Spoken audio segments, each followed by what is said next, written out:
السلام علیکم ورحمۃ اللہ وبرکاتہ اسٹوڈنٹس، آپ کا Quran learning basic to advance channel پر ویلکم۔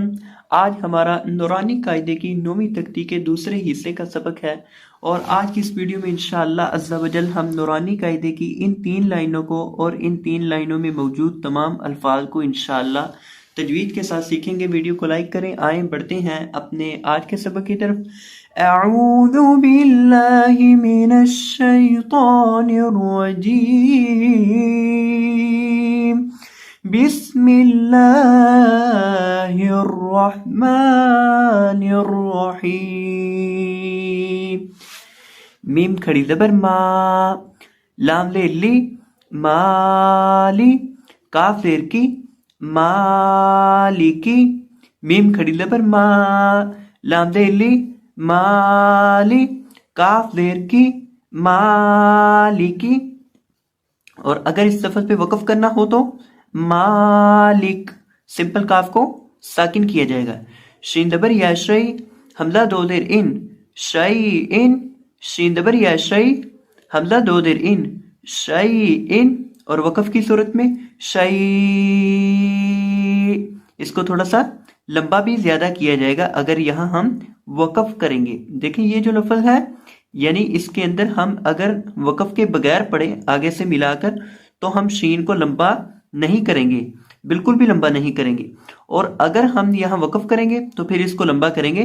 شئی، طا زبر طا، غین کھڑی زبر غا، طغا، طا زبر طا، غین کھڑی زبر غا، طغا۔ اب یہ جو ہمارے پاس لفظ ہے اس کے اندر ہم طا کو اور غین کو پر پڑھیں گے۔ طا بھی سبز رنگ میں لکھا ہے اور غین بھی، چنانچہ ان دونوں کو موٹا پڑھا جائے گا، پر پڑھا جائے گا۔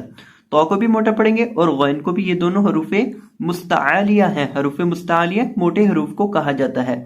اور اسی طرح سے اس لفظ کے اوپر وقف اسی صورت میں ہوگا، یعنی جس صورت میں آگے ملا کر پڑھا جاتا ہے وہی طریقہ کار وقف کے اندر ہوگا۔ طغا، یعنی وقف کے اندر بھی اور آگے سے ملا کر پڑھنے میں بھی، دونوں صورتوں میں یہ طریقہ ہی ہوگا۔ طا زبر طا، غین زبر واو غو، طاغو، طا زبر طا، غین زبر واو غو، طاغو۔ اس کا بھی وقف کا طریقہ کار بھی سیم ہے۔ طا زبر یا طی، را دو زبر رن، طیرن، طا زبر یا طی، را دو زبر رن، طیرن۔ اس لفظ پر وقف کریں گے تو ہم کیا پڑھیں گے؟ طیرا، طیرا۔ ایک زبر کو ساکت کر دیں گے، ایک زبر اور الف باقی رہ جائے گا۔ ایک زبر کو ساکت کیا جائے گا، 2 زبریں ہیں تو ایک زبر باقی رہ جائے گی اور ساتھ الف رہ جائے گا، تو اس کو پڑھیں گے طیرا۔ یہ وقف کا طریقہ کار ہے۔ اور طا کو پر کیا جائے گا اور را کو بھی پر کیا جائے گا کیونکہ را کے اوپر 2 زبر ہے۔ عین زبر الف آ، دال 2 زیر دن، عادن، عین زبر الف آ، دال 2 زیر دن، عادن۔ اس لفظ کے اندر اگر ہم وقف کریں گے تو ہم پڑھیں گے عاد، اور اسی طرح عین کو تھوڑا سا لمبا کیا جائے گا اور دال کو ہلایا جائے گا اگر یہاں وقف کریں گے تو۔ عین زبر ع، لام کھڑی زبر لا، علا، عین زبر ع، لام کھڑی زبر لا، علا۔ اور وقف کے اندر بھی سیم طریقہ ہے۔ عین زبر یا عی، نون 2 پیش نون، عینن، عین زبر یا عی، نون 2 پیش نون، عینن۔ اور وقف کے اندر بھی وہی طریقہ کار ہے، نہیں یہاں وقف کرتے وقت نون کو ساکن کیا جائے گا۔ عین، عین۔ فا زیر یا فی، ہا زیر ہی، فی ہی، فا زیر یا فی، ہا زیر ہی، فی ہی۔ وقف کے اندر ہا کو ساکن کیا جائے گا، فی۔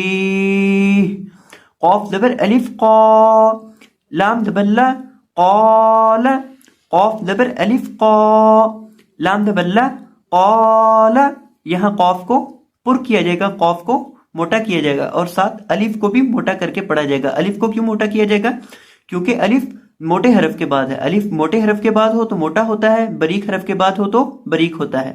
اور وقف کرتے وقت لام کو ساکن کر کے پڑھیں گے، قال، قاف زبر واو قو، لام 2 پیش لن، قولن، قاف زبر واو قو، لام 2 پیش لن، قول، اور وقف کے اندر ہم کیا پڑھیں گے؟ قول، لام کو ساکن کر دیں گے اور اس کو تھوڑا سا زیادہ لمبا کیا جائے گا، جس طرح ہم نے اس لفظ کے اندر شین کو وقف کی صورت میں کچھ زیادہ کھینچا، یعنی اس کی کھینچنے کی مقدار بڑھ گئی، اور اسی طرح وقف کی صورت میں اس کو بھی لمبا کرنے کی مقدار بڑھ جائے گی۔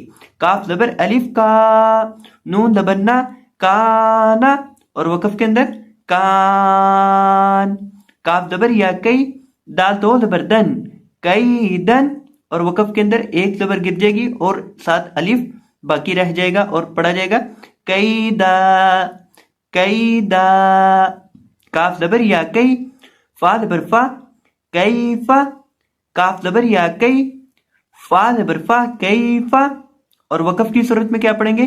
کیف، لام زبر واو لو، حا دو زر حن، لوحن، لام زبر واو لو، حا دو زر حن، لوحن، اور وقف کی صورت میں پڑھیں گے لوح۔ تو یہ تھا ہمارا آج کا سبق۔ میں امید کرتا ہوں کہ آپ کو یہ سبق اچھے سے سمجھ آ چکا ہوگا۔ تو اگر آپ کو یہ ویڈیو پسند آئی ہو تو ویڈیو کو لائک کر دیجیے گا، اور اگر چینل پر نئے آئے ہوں تو چینل کو سبسکرائب فرما دیجیے گا۔ جزاکم اللہ خیرا، بارک اللہ فیکم، بہت شکریہ، اللہ حافظ۔